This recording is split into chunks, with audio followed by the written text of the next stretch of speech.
Lutembe Wetland covers an area of 1,769 hectares and was one of the wetlands in Uganda that was recently gazetted by the Wetland Management Department and NEMA as a Ramsar site. Lutembe Bay is also known as a famous bird haven, and then as such was being classified as an important bird area. Lutembe Bay Wetland is an important non-breeding area for greater population of Palearctic migrant bird species. In 2000, it was reported that the wetland hosted about 3.5 million birds. A 2014 bird count by Nature Uganda indicated that the wetland hosted about 300 different bird species. In addition to being an important biodiversity hotspot, the wetland also plays other key roles for local communities. It's a source of raw materials, local crafts, water for domestic use, fish, and income, and also provides agriculture and pasture land.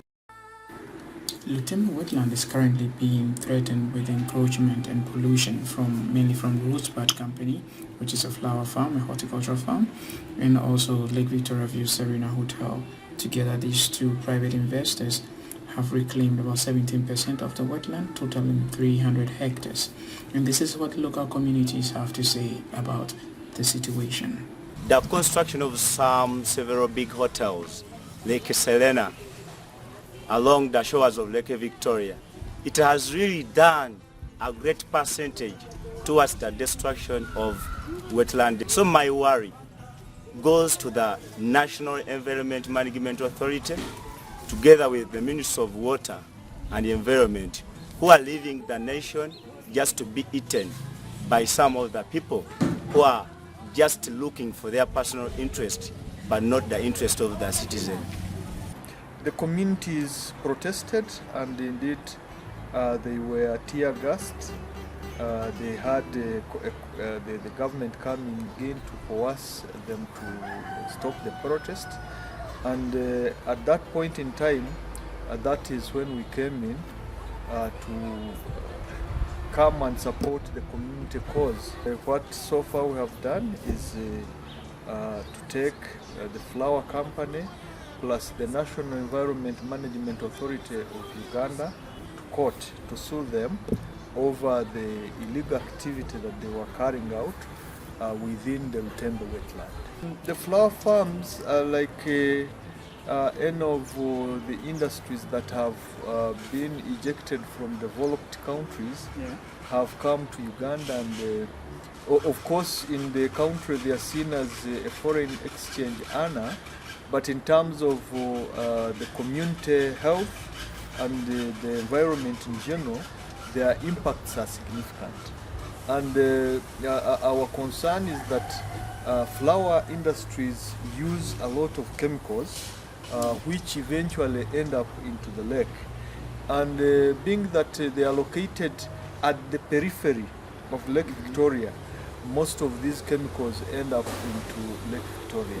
And to us, that is a very big issue of concern, because Lake Victoria is a source of livelihood for many communities, as you may have seen, and it is also a major source of income for our country in terms of fish exports, but also the major source of water supply is Lake Victoria itself to most parts of this country. So to us, the contamination of Lake Victoria significantly affects our work.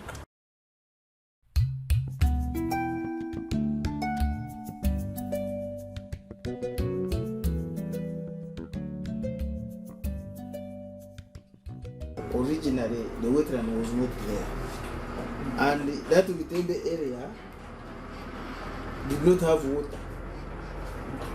It is during El Nino where water levels went high, and then more land was submerged. Now, when the land was submerged, even the land which had the title was also submerged. You get the challenge. Now, the person who has a title, for him when he was selling, people who are buying did not go there to see whether it was a wetland or a non-wetland. Now, he sold to one of the richest guys here called Sudhir, and he sold him 500 acres of land. And if you go there, most of those acres, some of it even go up to Lake Victoria. Okay. And that's why you see a number of flower farms. But what we have done, what we have agreed with him, of course, he had the right on land. Originally, he had agreed with NEMA that out of the 500, he develops 50 acres, and forgoes the 450 acres. But even later we realized it's now a wetland. it is a wetland and a lake. That one you should not even bother. Okay. But even on the 50 which had been given, we have been having battles with him that still it is a wetland. Yeah. And I think so far he has developed only about 40 acres. And where we have reached now, we have said a stop. I think we are not going to have more flower farms in that wetland. We are not going to have more activities in that wetland. With the housing estates, at least those are somehow some meters away from the wetland. But still we are working around, and we have even demarcated the boundaries for that wetland. So before you do an activity there, you have first come and consult us, and we guide you whether what you're going to do is within the regulations or it is destructive to the wetland, and then see what to do with the land. People have misused the issue of the EIA. Actually, EIA is supposed to tell you, to give you alternatives and tell you whether the activity is suitable or not. But here, the moment you tell someone to go for EIA, it is like you have told him go and start work. And even practitioners, because they are paid by those investors, they tend to be more to the investor rather than on the conservation part. But the advantage you have now, as I sit here, you can see I have a cabinet paper which is directing that all landed people who have land titles in wetland should be cancelled. So as I talk now, we are working on the mechanisms on how to implement that directive without causing unnecessary conflict. So for this particular flower farm, the EIA was conducted? Yeah, it was conducted, but I told you the conditions are not being followed. Yeah, the EIA is there. It is a document, but what was put in the EIA is not being followed, because the implementing the EIA, sometimes the options they give, the alternatives, the mitigation measures are very, very costly. So most of these investors try to find a way of dodging those measures. Yeah, the main thing in wise use, there are so many things. One, the activity must be economically viable. You have to look at the cost benefit. If leaving the wetland is more beneficial than degrading the wetland, then you better leave the wetland. That is one of the ways wise use is promoted. Two, it also looks at where is the activity located. Is it located in the right place at the right time? Even if, because fish ponds would be wise use, but depending on where you locate them, they can be unwise. Yeah, because some people have put them in the center of the wetland, and when it rains, everything floods. I don't think that is wise use. Then you also look at social acceptability, communities, the activity which you are doing, if it is accepted by the community. Like that flower farm you see in Lutembe, communities are in arms. They don't want it at all. So I don't think that one is a wise use activity. Even if it underwent the impact assessment, it is not. And this is a study that was collaborated between IUCN Netherlands and Wageningen University of the Netherlands. This study used the ecosystem service approach to identify the most relevant ecosystem services provided by the Lutembe wetland, and also to identify the total value of these services provided by the wetland in terms of its ecological value, the sociocultural value, and then the economic value of the wetland. And lastly, try to identify the implications of land reclamation and pollution in the wetland on the identified wetland values. So, ecosystem services are the benefits that people derive from nature. Services such as fresh water, fish, food, raw materials from ecosystems such as forests, wetlands, peatlands. The ecosystem services approach is about better understanding of why ecosystems are important for our well-being. Conservation in the past has mainly been based on intrinsic values of ecosystems, which is still a very valid argument, but in addition to nature conservation for the sake of protecting species, it also provides many other benefits, which we now call ecosystem services.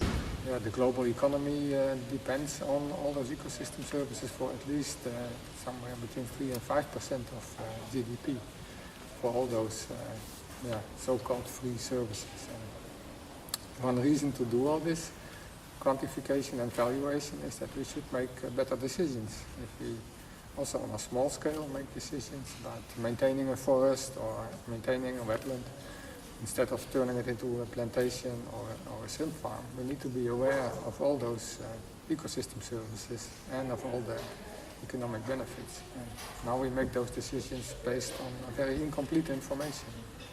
The idea is to do that in a more integrated way, and for that this concept is really useful, both for the analytical part of the problem, to better understand how ecosystems are providing the services, but also for communicating that to local communities, to policymakers and to the business community. Yeah, and an important benefit of this approach is that it shows very clearly how often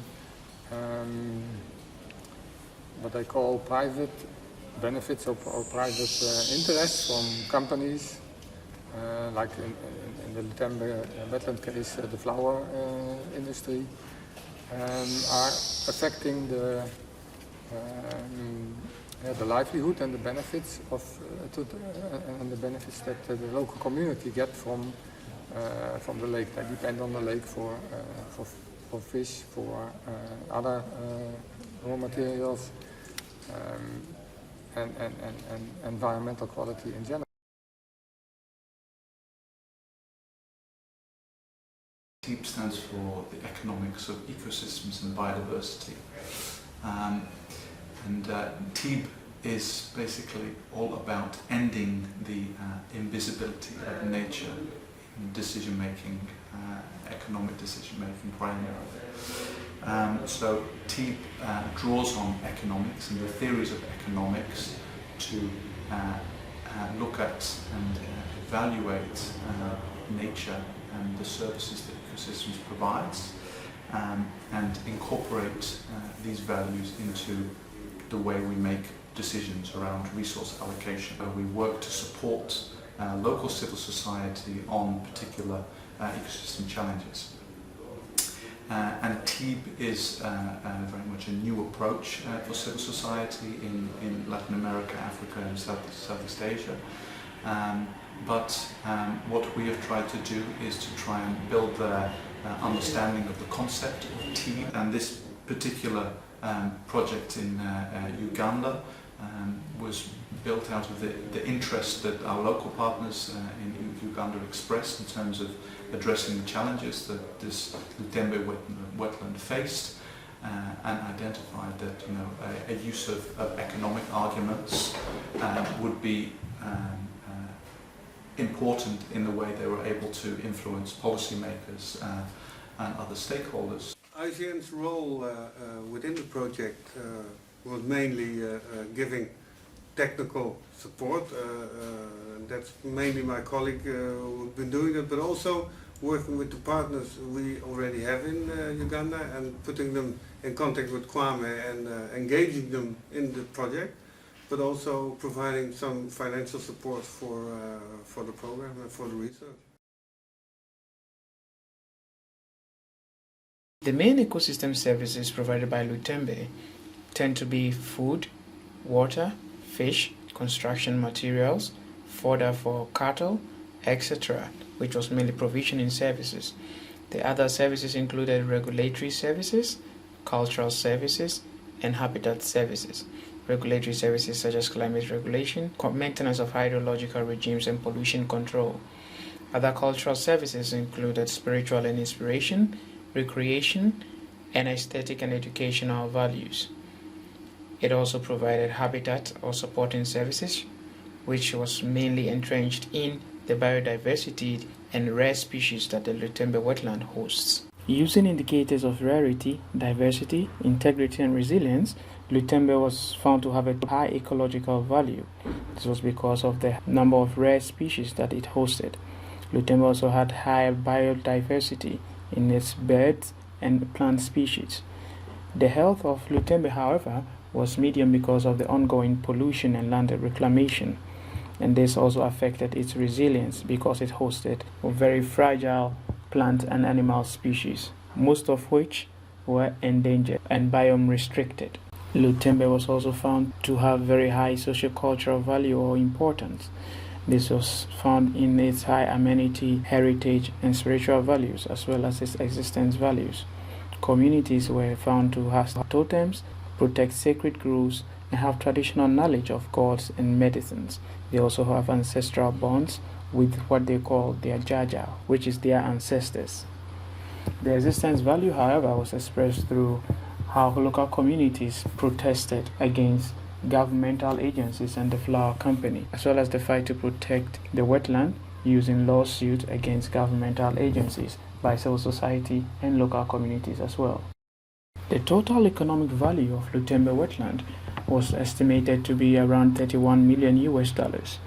Of this, provisioning services, which was fish, water breaks, food, etc., contributed about $18 million. Other services such as cultural services, regulating services, and habitat services contributed 4 million, 7 million, and 800,000 US dollars respectively. The study also found out that of the 31 million US dollars, which was the economic value of the wetland, local communities benefited about 14 million, followed by the flower farm, and then the hotel, which benefited around 12 million and 4 million respectively. The study took a step further to assess the ecosystem services which are affected by land reclamation and pollution. It found that all the ecosystem services categories were affected. For provisioning services, access and quality of water were affected. Also fish, food, and medicines. For habitat services, the biodiversity is affected because of land reclaimed. Also, spawning areas are subject to pollution because of its proximity to the flower farm. For regulatory services, this affected, even though to a smaller degree, flood prevention, pollution control, water recharge, and microclimate regulation functions of the wetland. And also, the aesthetics of the wetland was affected because of reclamation, like greenhouses and the hotel. After estimating the cost of the impact of land reclamation and pollution, the study also tried to identify winners and losers of the current situation. Flower Farm, which is Rosebud Company, loses less than 1,000 per year as a result of land reclamation and pollution, which represents 0.2% loss of its benefits. Local communities, however, lose about 4 million of their benefits, which represent about 30% loss.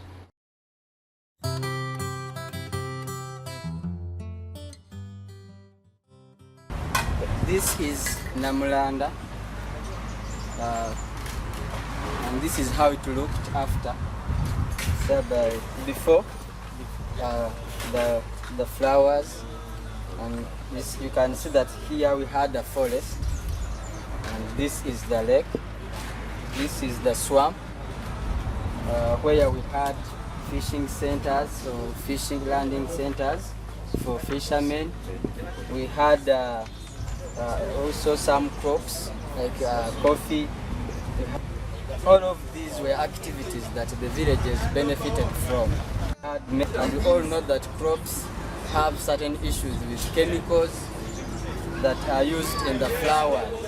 Because these flowers, they use chemicals to spray within them. And those chemicals come and affect the crops. And besides that, the lake itself was consumed by these flowers because the investor came seeking for waters or where there is a swamp, maybe also land for free, because we don't think he bought it. It might have been land that was given to him.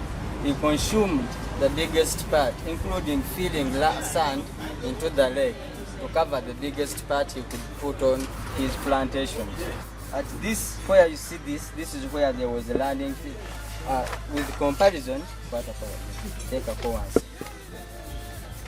Where there is a gate now for Rosebud is where there was fishing, a landing center for fishermen where they could gather or between emyaro. And around here we had wells, we had bricks where like bricklayers were also around the swamp for access of water. And these swamps also we had some creatures.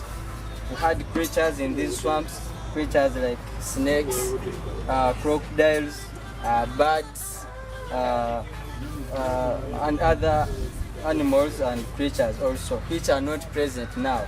Because you can see from this that where there was a swamp is now a fence covering the entire village. And most of this part here, this was all water, as you can see up here.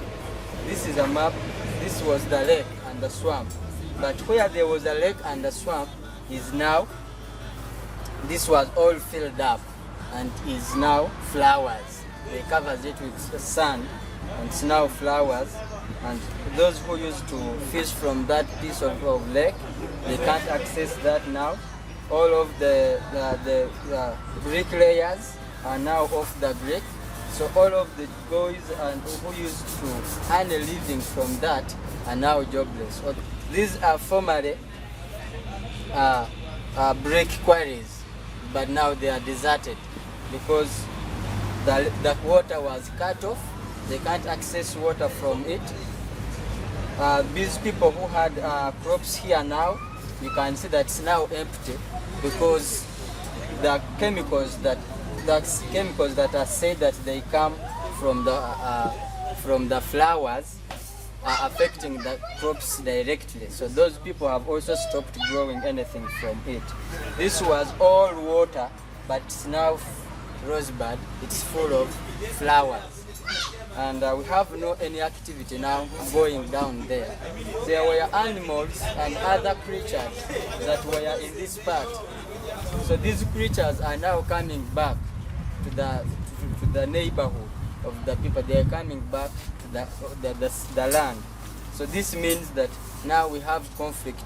People are fighting with snakes, with crocodiles, with other animals that were formerly in the lake, and now the lake that is filled, they are looking for space elsewhere, which is in the people. So there are a lot of issues. If you see these three maps, there is a big difference. And this, if you can see from the first map, this shows like that the environment was good. There is no pollution. There is no effect. Everyone is doing their own. Animals are in the lake or in the swamps. People are up and they are doing their normal business. But if you come down here, you can see how environment has been destroyed. Environment has been destroyed. Everywhere is a settlement.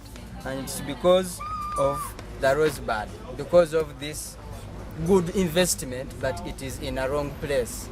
It would have been where there is no people, so that there are no effects. But since it is in the wrong place, it is affecting the entire neighborhood.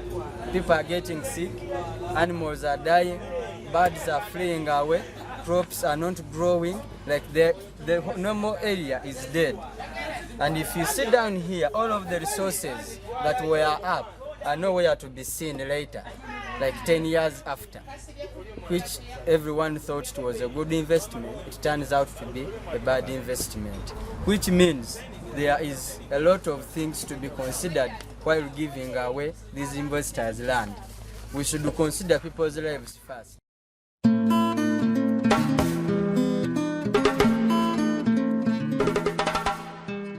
To make sure that the critical ecological systems that surround the lake are conserved. I have already said we have very good laws. I think one of the most critical things is to respect the laws that we put in place. For the first instance, I must say that we put these laws in place well aware that they are very useful in conserving our natural resources. But when we do not utilize them to conserve the resources, then we really defeat the purpose for which these laws were put in place. And then seriously considering the process of the EIA. Let it be done for a meaningful purpose so that we utilize these EIAs to help us in the sustainable management of these resources. And the other thing is that since government holds in trust the wetlands for the people of Uganda, I think it should listen to the people that are directly affected when these wetlands are degraded.